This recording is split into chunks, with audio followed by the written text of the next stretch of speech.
Hello everyone, my name is David.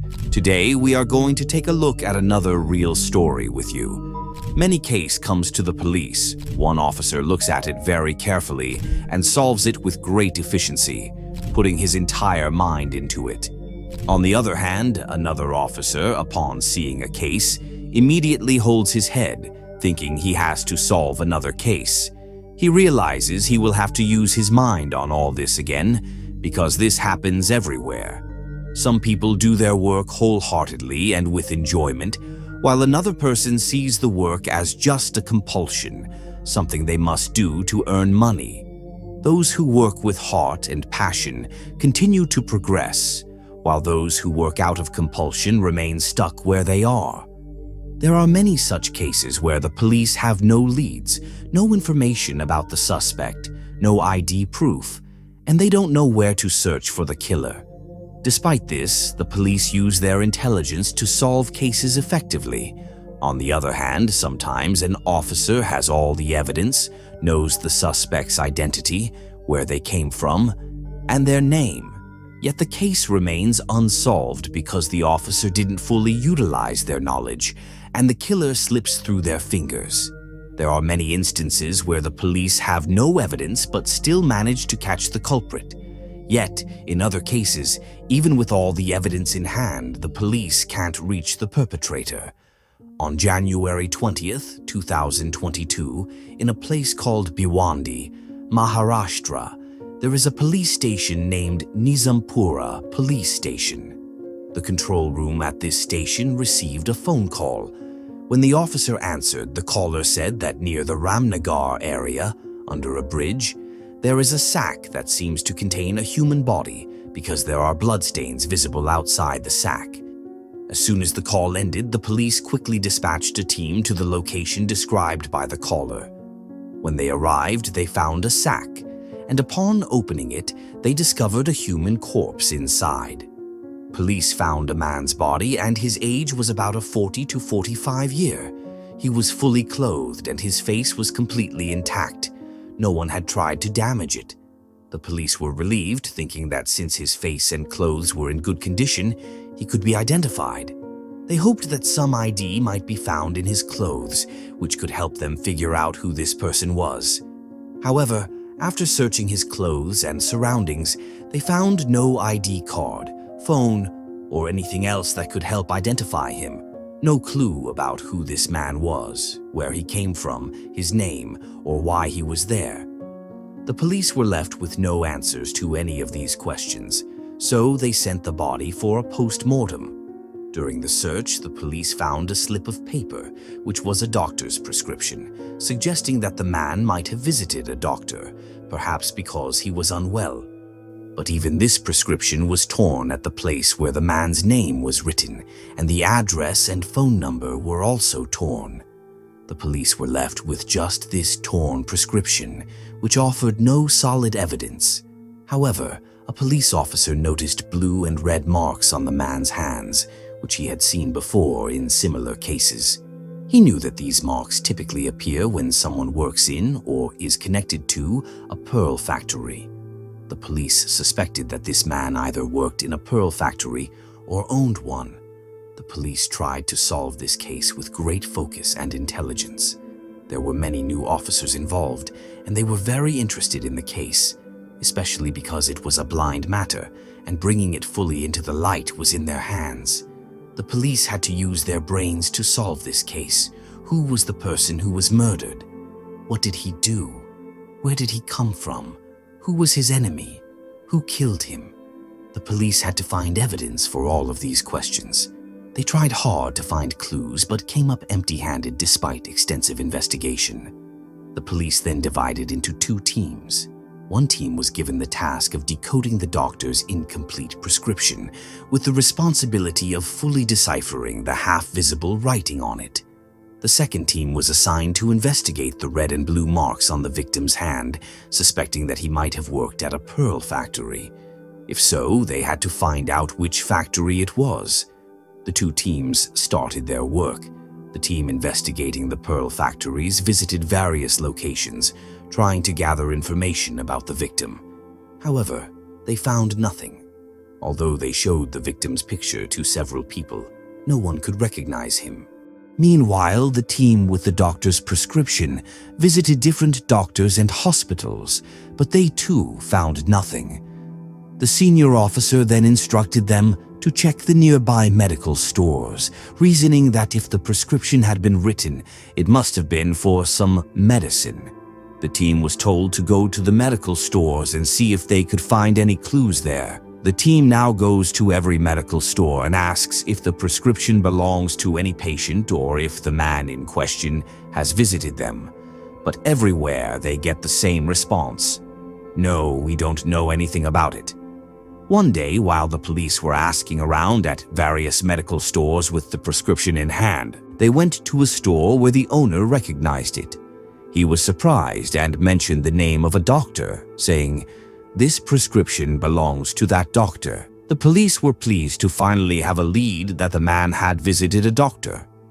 The clinic was located near the medical store, so the police, with the prescription in hand, went to the clinic the store owner mentioned. At the clinic, they saw some patients waiting. The police thought wait until doctor finished with the patients. After a while, when the doctor learned about the police inquiry, he invited the officers into his clinic. The police showed him the prescription, and the doctor confirmed, "Yes, this is indeed my prescription, but I can't say who the patient was. I see many patients daily, some for the first time, and they never return. Without a name or date on the prescription, it's impossible for me to recall which patient it belonged to.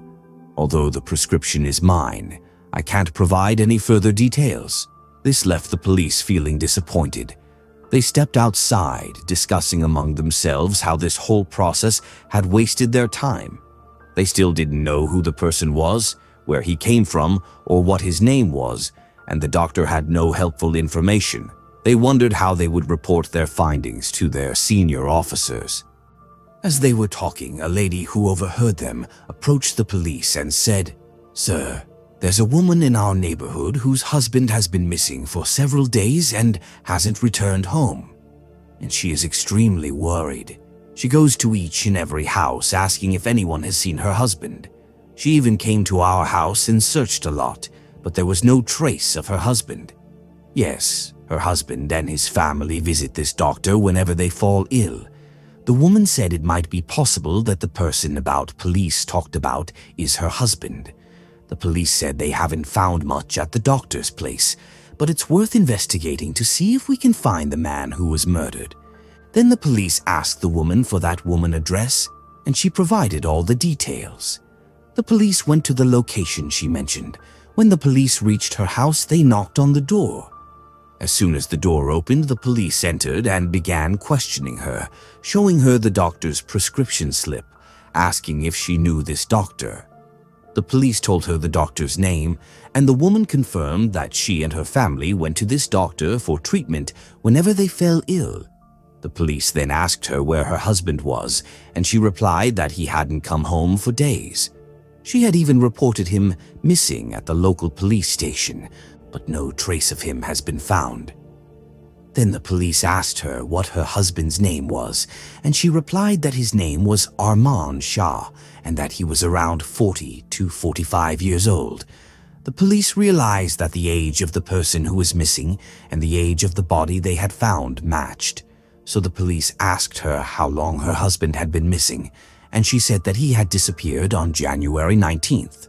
The police considered that it might be the same man because the body was found on January 20th and her husband went missing on January 19th.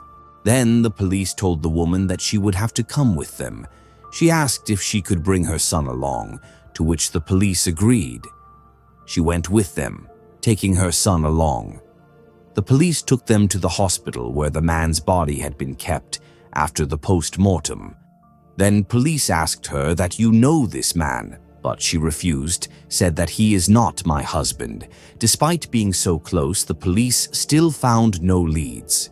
As the woman started to leave with her son, one of the policemen suggested that they should check the son as well. The officer speculated that the woman might not want to believe that her husband was dead and that perhaps the son could provide some clues. Then the police called his son and gently asked him, "Son, look who this is." When the son saw the man, he said, "This is my father," because the son recognized him by his clothes and a locket around his neck. The police were surprised that the woman didn't recognize her husband. When the police asked the woman why she didn't recognize him, she said, "How can I accept that my husband is no longer in this world?" After saying this, she started crying loudly. This happens in many cases where people are in denial and refuse to believe that their loved one has passed away. They lie, hoping to hold on to the belief that their loved one is still alive, and they refuse to identify the body. However, the police suspected the wife, wondering why she didn't recognize her husband. They thought there might be a connection to the murder, so they began investigating the relationship between the woman and Armaan Shah. The police questioned their relatives and neighbors, who all said the same thing. The couple loved each other very much, and no one could believe that Armaan Shah's wife could harm or kill him. Now, the police thoroughly investigated his wife, questioning her in every possible way about her behavior and attitude towards her husband. However, they found no evidence that could prove that Armaan's wife was involved in his murder or that she had any role in it. The police had no solid proof and were at a standstill with the case. At that moment, a man named Salman came forward to the police and claimed that he was present at the scene when the murder took place. He stated that he had witnessed the murder with his own eyes. The police were relieved that finally an eyewitness had come forward, increasing the chances of finding evidence. Salman described how he saw 3 men brutally attacking Armaan Shah. Fearful that they might kill him too if they spotted him, he quietly observed everything and then quickly returned home without informing anyone, as he and his family were poor and didn't feel comfortable going to the police station. The police then asked Salman if he could recognize the 3 men. He replied that he remembered their faces and agreed to help create sketches of them. Once the sketches were made, the police started tracing the phone numbers of both Armaan Shah and his wife. They circulated the sketches in the village, but no one recognized the men. The police began to suspect that there might have been a mistake in the sketch creation process, since sketches don't always turn out accurately. Initially, the police had focused on Armaan's wife, but now they were thoroughly investigating all the phone records. They called some of his relatives with whom they had suspicions and had previously spoken. However, nothing came of it. The police then dialed a number linked to Armaan Shah, and surprisingly, Salman answered the call. They discovered that Armaan Shah had been in frequent contact with Salman before his death, and Salman never told the police that he knew Armaan Shah or that he had ever called Armaan Shah. Furthermore, when he stated that Armaan Shah was beaten with a stick, that did not even come up in the post-mortem report. Armaan Shah had died from strangulation, and his head had been struck with a rod. So, what led the police to believe that what Salman was now telling them was not true? Then police brought Salman in police station. When they apprehended him and questioned him rigorously, he confessed at 7:30. He also revealed that 2 other people were involved.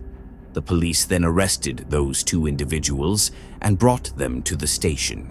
Salman eventually confessed the entire truth, but he did tell one thing correctly. 3 people were involved in Armaan Shah's murder. However, he did not reveal that he was one of those 3. The story was that Armaan Shah, Salman, and the others were all friends. But Salman suspected that Armaan and his wife were having an affair. In the darkness of night, they killed Armaan. First, Salman told his friends they would kill him like that, but he didn't know whether this suspicion was true or false. However, in the end, he killed his friend. Then the police asked Salman, "If you hadn't come forward to clear your name, would we have ever reached you?" He replied that the police wouldn't have suspected him.